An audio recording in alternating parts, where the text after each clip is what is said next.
Hi hello friends, welcome to புனரிஸ் kitchen. என்னங்க எல்லாரும் நல்லா இருக்கீங்களா? நான் ரொம்ப நல்லா இருக்குங்க. இன்னைக்கு இந்த வீடியோவில் பார்க்க போகிறது பனானா கேக்குங்க. இந்த பனானா கேக்கை நம்ம வீட்டிலே எப்படி செய்யறதுன்னு தாங்க இந்த வீடியோவில் பார்க்க போகிறோம்.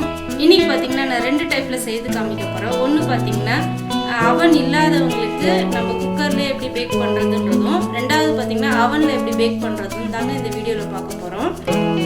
வாங்க வீடியோக்குள்ளே போகலாம். முதல்ல பார்த்திங்கன்னா கேக் பண்ணுறதுக்கு முன்னாடி நம்ம குக்கரையும் அவனையும் ப்ரீஹீட் பண்ணிக்கணும். இப்போ ஒரு குக்கர் பேனில் ஒரு அரை கப் அளவுக்கு நம்ம உப்பு சேர்த்துக்கலாம். நல்லா இது மாதிரி பரப்பி விட்டுக்கணும். இப்போ நம்ம குக்கர் கீழே ஒரு தட்டு மாதிரி கொடுப்பாங்க இல்லையா, அதை நான் கீழே வச்சுருக்கேன். இப்போ இது ஒரு மூடி போட்டு ஒரு 10 நிமிஷம் நம்ம சூடு பண்ணிக்கலாம். இப்போ அடுத்ததாக நம்ம அவனையும் ப்ரீஹீட் பண்ணிக்கலாம். 180 டிகிரி செல்சியஸில் ஒரு 10 நிமிஷம் ப்ரீ ஹீட் பண்ணிக்கலாம். ஹீட் ஆகிறதுக்குள்ளே நம்ம கேக்கை ரெடி பண்ணிக்கலாம். குக்கரில் பண்ணுற கேக்குக்கு நான் எக்கு சேர்க்காமல் செய்ய போகிறேன். நீங்கள் வெஜிடேரியனாக இருந்தால் இது ட்ரை பண்ணி பாருங்கள், ரொம்ப நல்லா சாஃப்டாக வரும். இப்போ ஒரு பவுல் எடுத்துருக்கேன்.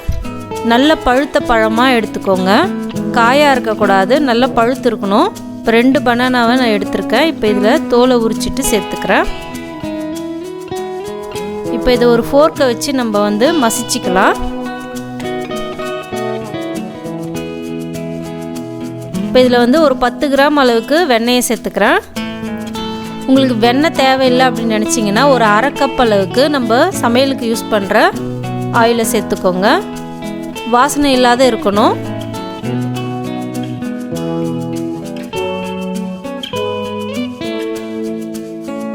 அடுத்ததாக ஒரு அரை கப் அளவுக்கு பாலை சேர்த்துக்கிறேன்.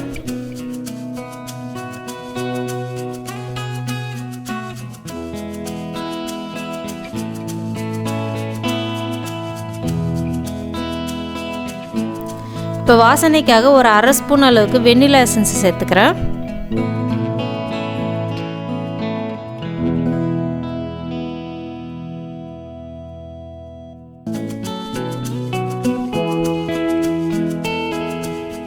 இந்த ஜல்லடையில் பார்த்திங்கன்னா ஒரு கப் அளவுக்கு மைதாவை சேர்த்துக்கிறேன்.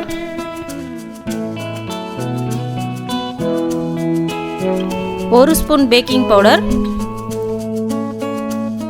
அரை ஸ்பூன் பேக்கிங் சோடா, அரை ஸ்பூன் உப்பு. இப்போ இதை கட்டிகள் இல்லாமல் நல்லா ஜலிச்சிக்கலாம்.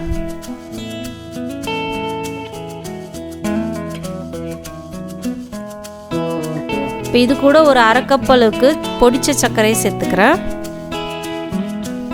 எல்லாத்தையும் நல்லா மிக்ஸ் பண்ணிக்கலாம். ஒரே பக்கமாக இருந்து நம்ம மிக்ஸ் பண்ணணும்.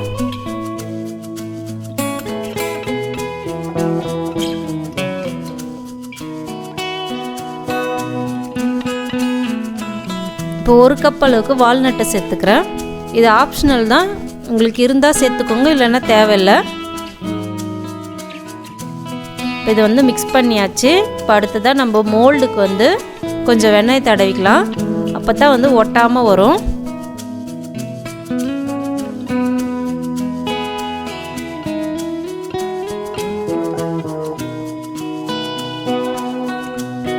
இந்த மாதிரி மைதாவை போட்டு நம்ம டஸ்ட் பண்ணி எடுத்துக்கலாம்.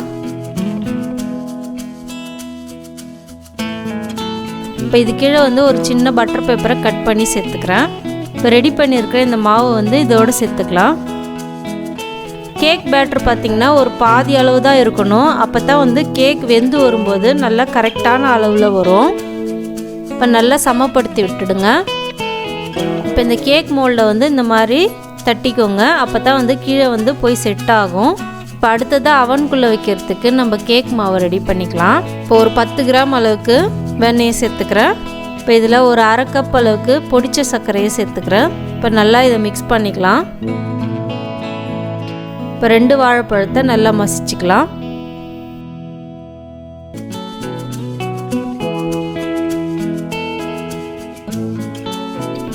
இப்போ இதில் ஒரு முட்டையை உடைச்சி ஊற்றிக்கலாம்.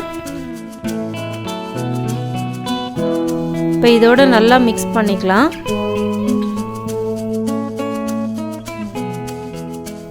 ஒரு கப் அளவுக்கு மைதா மாவு சேர்த்துக்கிறேன். இப்போ இது கூட ஒரு ஸ்பூன் அளவுக்கு பேக்கிங் பவுடர், அரை ஸ்பூன் பேக்கிங் சோடா, அரை ஸ்பூன் உப்பு, இப்போ எல்லாத்தையும் நல்லா ஜலிச்சிக்கலாம். 1/2 ஸ்பூன் வெண்ணிலா எசன்ஸ், இப்போ 1 கப் அளவுக்கு வால்நட்டை சேர்த்துக்கிறேன். இப்போ எல்லாத்தையும் நல்லா கலந்துக்கலாம். இப்போ அவனில் வைக்கிறதுக்கு மாவு ரெடி ஆயிடுச்சு. இப்போ கேக் மோல்டில் பட்டரை கொஞ்சமாக தடவிக்கிறேன். அடுத்ததாக நம்ம பட்டர் பேப்பரை சேர்த்துக்கலாம்.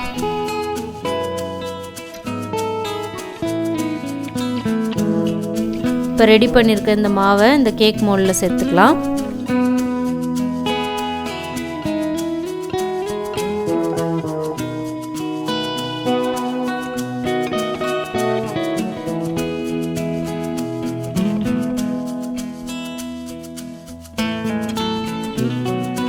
இப்போ ரெடி பண்ணியிருக்க இந்த மோல்டை குக்கரில் வச்சுக்கிறேன். ஸ்டவ்வை வந்து ஒரு மீடியம் ஃப்ளேம்லேயே வச்சுக்கணும். இப்போ குக்கரோட மூடி போட்டுக்கலாம். விசில் எதுவுமே வைக்க தேவையில்லை. இந்த கேக் ரெடி ஆகிறதுக்கு ஒரு 40லேருந்து 45 நிமிஷம் ஆகும். இப்போ அடுத்ததாக நம்ம வந்து அவன்லேயும் வச்சுக்கலாம். 180 டிகிரி செல்சியஸில் 40 நிமிஷத்துக்கு நம்ம டைமை செட் பண்ணி வச்சிடலாம். இப்போ வந்து 45 மினிட்ஸ் ஆயிடுச்சு. இப்போ குக்கரை வந்து ஓப்பன் பண்ணி பார்க்கலாம். இப்போ பாருங்கள் எவ்வளோ அழகாக நல்லா புஷ்ஷுன்னு வந்திருக்கு கேக்கு. இந்த மாதிரி ஒரு கத்தியோ இல்லை ஒரு டூத் பிக்கோ வச்சு இந்த மாதிரி குத்தி பார்த்தீங்கன்னா மாவு எதுவும் ஒட்டாமல் வரணும். இப்போ பாருங்கள் குக்கரில் வச்ச பனானா கேக்கு சூப்பராக ரெடி ஆயிடுச்சு. இது நல்லா ஆற விட்டுடணும். அதுக்கப்புறமா மோல்லேருந்து எடுத்திங்கன்னா நல்லா க்ளீனாக வரும். இப்போ அடுத்ததாக நம்ம அவனில் வச்ச கேக்கையும் எடுத்துடலாம்.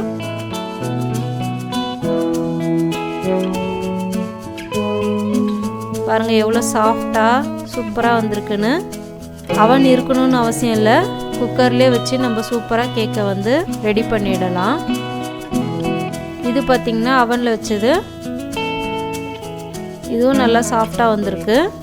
இது வந்து எக்கு போட்டது, அது வந்து எக்லெஸ்ஸு. இப்போ இதை வந்து கட் பண்ணி காமிக்கிறேன்.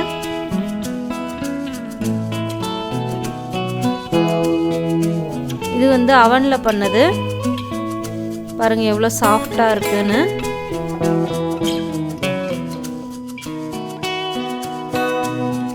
இந்த கேக் வந்து பார்த்திங்கன்னா குக்கரில் பண்ணது. இதுவும் நல்லா சாஃப்டாக தான் இருக்குது. சூப்பரான பனானா கேக் வீட்லேயே செய்யலாம்.